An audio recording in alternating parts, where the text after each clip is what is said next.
Joining us now is Mark Blaber, an air traffic controller himself, an adjunct professor at Lewis University. Mark, thank you so much for coming on today. It's my pleasure to be here. Can you explain how the FAA's decision to reduce flights by 10% will affect day-to-day air traffic operations across the country? Well, if there are shortages of controllers, which we are short-staffed right now, pretty much, and that short staffing is in the busiest areas, New York, the East Coast, Florida, West Coast, Oakland, LA, SoCal, TRACON, and any kind of delays or cancellations ripple across the whole system.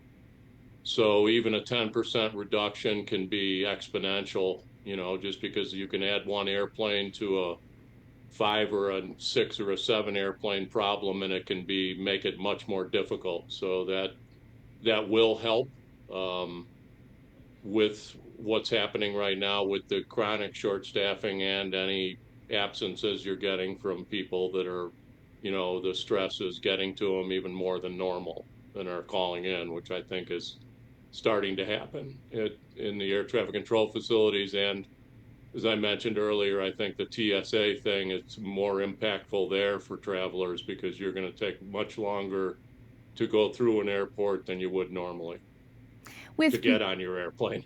Sure. Now, with fewer flights but ongoing staffing challenges, what are the biggest safety concerns air traffic controllers are facing right now? That probably doesn't change that much. It's, you're overworked. A lot of people are on 6-day weeks.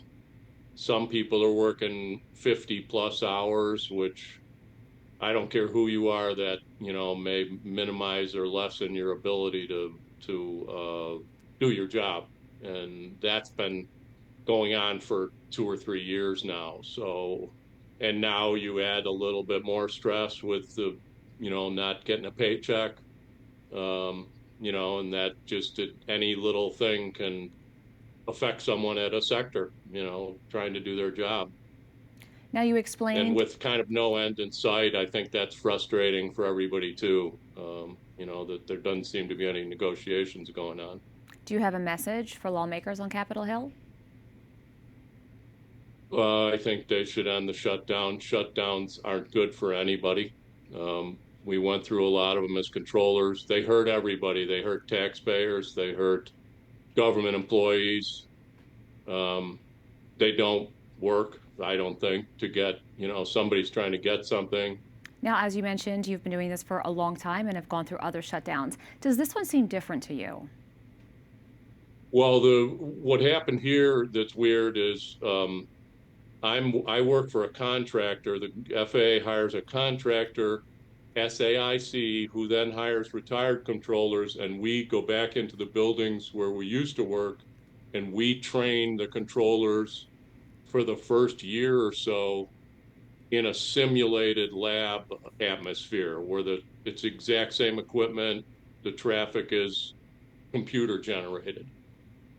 In every other shutdown up till now, we were sent home and the training stopped.